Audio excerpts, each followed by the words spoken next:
Bismillahirrahmanirrahim. Assalamualaikum warahmatullahi wabarakatuh. Alhamdulillahirabbil alamin. Bagaimana kabar teman-teman? Semoga dalam kondisi sehat-sehat dan bahagia selalu ya, dimanapun teman-teman berada. Hari ini saya ingin sharing tentang rezeki lancar dengan merawat hubungan baik. Merawat hubungan baik dengan siapa? Tentu dengan semua makhluk ciptaan Allah. Memangnya ada hubungan apa dengan rezeki? Kok harus merawat hubungan baik dengan semua makhluk? Ini adalah salah satu materi magnet rezeki yang otomatis ada hubungannya dengan rezeki dong. Di magnet rezeki, nama materi ini adalah merawat terumbu karang. Nah, inilah yang sebagian dari kita belum mengetahui bahwa rezeki Allah itu selalu dititipkan, teman-teman. Baik, sekarang saya mau nanya, rezeki jerapah dititipkan di mana yo? Rezeki jerapah dititipkan di pucuk pohon, di mana jerapah akan memakan daun-daun yang ada di pucuk pohon. Rezekinya monyet dititipkan di mana? Di pohon pisang, karena monyet makan pisang. Sedangkan rezekinya ikan dititipkan di mana? Ada di terumbu karang. Terus rezeki kita dititipkan di mana dong? Rezeki kita dititipkan di kemuliaan dan kebahagiaan orang lain. Sebelumnya kita bahas dulu, apa perbedaan memuliakan dan membahagiakan. Memuliakan artinya kita menghormati, meluhurkan, mengagungkan. Sedangkan membahagiakan artinya menyenangkan. Di sini kebanyakan kita menyenangkan orang lain ya teman-teman. Tetapi terkadang terlewatkan untuk menghormati orang lain. Kalau kita menghormati orang lain, sudah tentu orang tersebut bahagia. Tetapi membahagiakan orang lain, belum tentu dia merasa dimuliakan. Seperti yang disebutkan dalam hadis Al-Bukhari, barang siapa yang suka untuk dilapangkan rezekinya dan dipanjangkan umurnya, maka sebaiknya ia menyambung tali silaturahmi. Contoh, kita naik taksi, drivernya baik dan ramah. Tentu kita akan merasa bahagia di mobilnya. Selanjutnya kita akan memberikan uang lebih pada driver tersebut.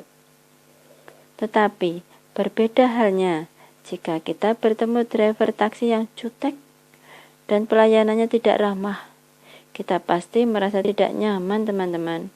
Bisa juga kita memutuskan untuk turun sebelum tiba di tempat yang kita tuju.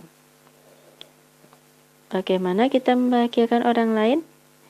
Hingga saat ini sudah berapa banyak orang yang sudah kita bahagiakan? Disitulah letak rezeki kita. Jadi, seandainya kita dapat membahagiakan orang lain, orang pasti akan mengingat kita.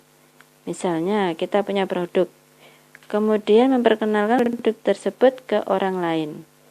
Tapi hati dan perasaan kita hanya ingin mengambil uang dari orang tersebut. Di dalam perasaan tidak ada keinginan kita untuk membahagiakan mereka. Akibatnya, tidak seorang pun yang membeli produk kita. Loh, mengapa? Karena kita jutek, teman-teman, judes banget.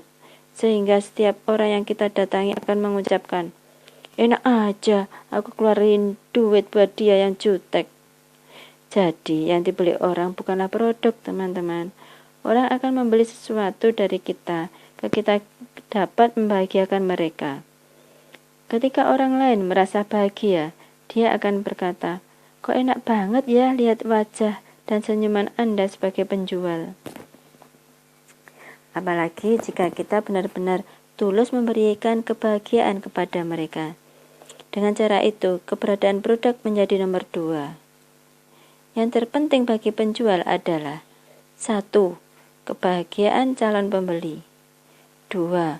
Fokus bahwa rezeki dari Allah dititipkan pada kemuliaan dan kebahagiaan. Dari sini, mari kita introspeksi dan lihat bagaimana kita bisa membahagiakan pelanggan, Bagaimana mungkin kita bisa membahagiakan orang lain atau siapapun di muka bumi ini kalau istri, suami, anak, orang tua kita tidak bahagia dengan kehadiran kita?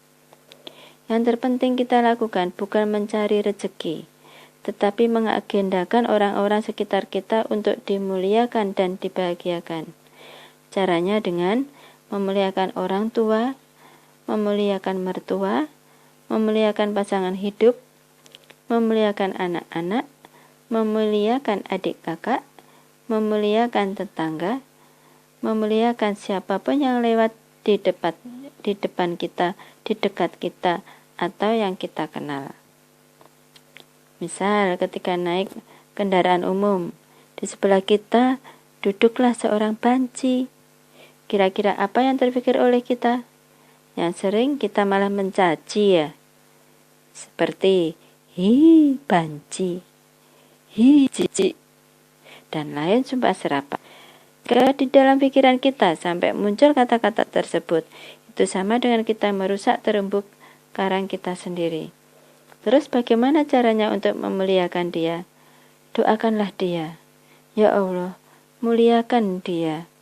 Berikan dia jalan taubat. Ya Allah, tolong bantu dia. Dengan mendoakan dia dan tidak mengotori pikiran dengan sumpah serapah ke dia, pikiran kita akan aman, teman-teman. Dan selamat, begitu juga dengan rezeki kita. Selama ini jika ada orang yang tidak kita sukai, kita langsung menghakiminya. Tindakan ini sama dengan merusak terumbu karang dan rezeki kita. Jadi jika rezeki kita tidak lancar, misal pinjaman atau amanah tidak lunas-lunas, yang perlu diperhatikan adalah bagaimana terumbu karang kita. Jangan-jangan terumbu karang kita sudah tidak bagus lagi, teman-teman, karena dibom oleh pikiran atau ucapan kita sendiri.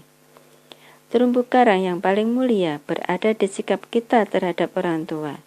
Jadi, muliakan dan bahagiakan semua orang, terutama kedua orang tua kita. Hal ini dilakukan sejak pagi hari.